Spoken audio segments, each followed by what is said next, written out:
développement en droit international. Bonjour, Dr Marwa. Bonjour. Dr Marwa, concernant le sujet du développement économique suite à l'accord, deuxième phase de l'accord à Gaza, de cesser le feu, on parle toujours de comment on augmente la croissance économique dans cette région qui a souffert depuis quelques années à cause de la violation et de l'agression israélienne qui a dévasté la bande de Gaza et a mené à une souffrance et une tragédie humanitaire dans cette région. Alors, comment les entreprises internationales sont prêtes à investir de nouveau dans la région? En fait, la commerce régionale est souvent l'un des premiers secteurs à bénéficier d'une amélioration du contexte sécuritaire. Alors, lorsque les tensions diminuent, les entreprises peuvent transporter leurs marchandises plus facilement, bien sûr.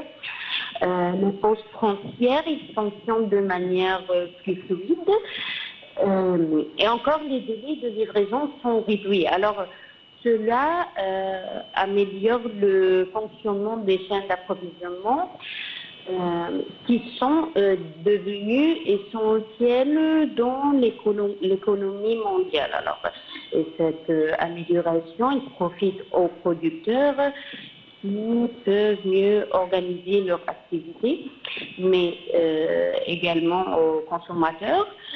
C'est grâce à une meilleure disponibilité des produits et parfois à une baisse des coûts en fait. Alors à moyen terme, on peut dire qu'une meilleure fluidité des échanges peut renforcer l'intégration économique entre les pays de la région et favoriser encore le développement du commerce intra-régional en fait.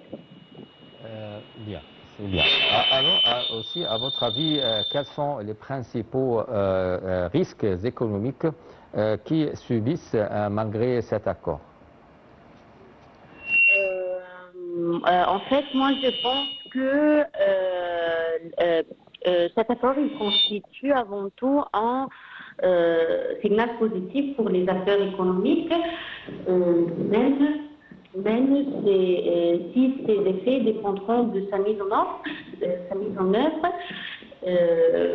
et la confiance est un élément fondamental. Alors, on peut dire que le premier défi, la fragilité du CCE. Alors, tant que le risque d'une reprise des tensions existe, les investisseurs, ils conservent une certaine prudence.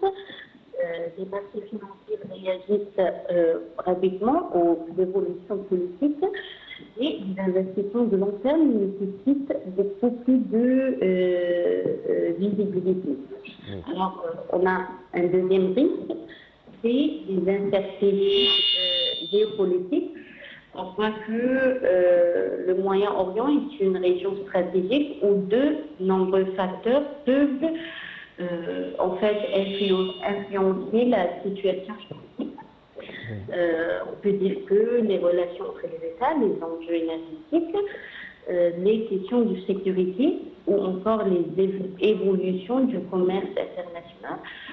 Et encore, on peut souligner que les investisseurs ne recherchent pas uniquement la sécurité militaire, mais ils ont également besoin de garanties juridiques solides, d'une réglementation stable, et encore d'une justice efficace et bien sûr, d'une gouvernance. Alors, ce sont les éléments qui permettent de réduire le risque économique et d'encourager les entreprises à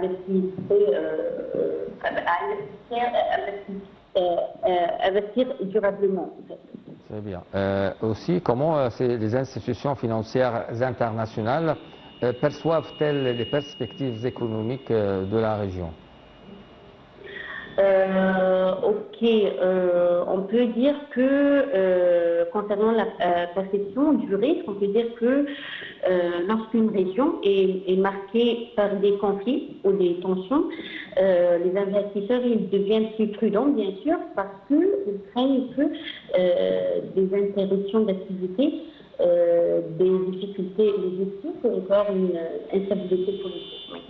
À l'inverse, on peut dire que quand un accord de cessez-le-feu est annoncé, il peut contribuer à réduire cette perception du risque. Alors, on peut dire ou il peut rappeler que la confiance, elle ne se construit pas du jour au lendemain. Mais les entreprises et les investisseurs ils observent avant tout la stabilité sur la durée.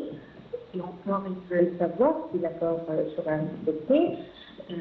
Si bien sûr les tensions diminuent réellement et si les gouvernements seront capables de préserver un environnement sécurisé. Alors, en d'autres termes, on peut dire que l'accord peut améliorer le climat économique, il va s'inscrire dans un processus durable pour produire des effets bénéfiques.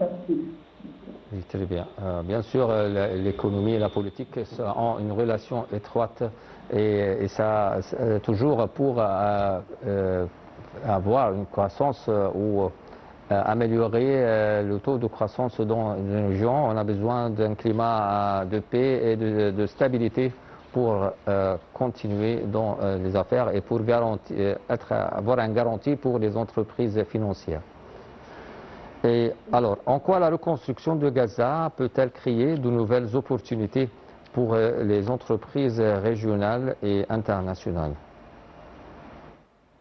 Oui, bien sûr, c'est un moteur économique. Alors, concernant la reconstruction de Gaza, il représente à la fois un défi humanitaire et, d'un autre part, une opportunité économique majeure.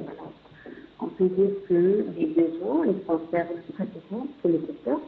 On peut dire des besoins, des routes, les hôpitaux, écoles, les réseaux d'eau, l'électricité, et encore les télécommunications et les infrastructures publiques. Alors, cela peut créer une forme de manque avant que les entreprises spécialisées dans la construction des énergies renouvelables et les services numériques. Cependant, on peut dire que ces projets nécessitent des financements très importants, ainsi qu'une coordination entre les gouvernements, les organisations internationales, et encore des banques de développement et encore le secteur privé. Alors, encore une fois, sans stabilité durable, il sera difficile d'attirer les investissements nécessaires à cette construction.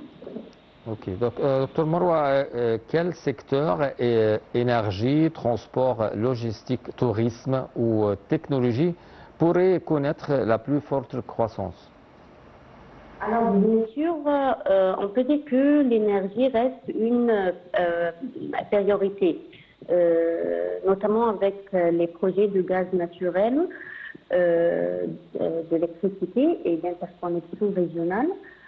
On a encore le secteur des transports et de la logistique qui pourrait connaître une forte croissance et c'est grâce au développement des corridors commerciaux. On a encore le tourisme. Bien sûr, il pourrait également retrouver ce dynamisme car il est particulièrement sensible au contexte sécuritaire. Et comme enfin, on peut dire on a les infrastructures, les technologies numériques, on a l'économie digitale. Cela, je crois, elles représentent des facteurs d'avenir capables d'attirer des investissements importants et de créer des emplois qualifiés. Très bien. Alors, cet accord peut-il favoriser une intégration économique plus forte entre les pays de la région? Bien sûr. On peut dire que si cette période d'accalmie se confirme, elle pouvait ouvrir une nouvelle étape dans l'intégration économique régionale. On peut dire que les pays pourraient renforcer leurs échanges commerciaux, ils peuvent développer des énergies communs, d'investir dans de nouveaux corridors de transport et enfin améliorer la coopération économique.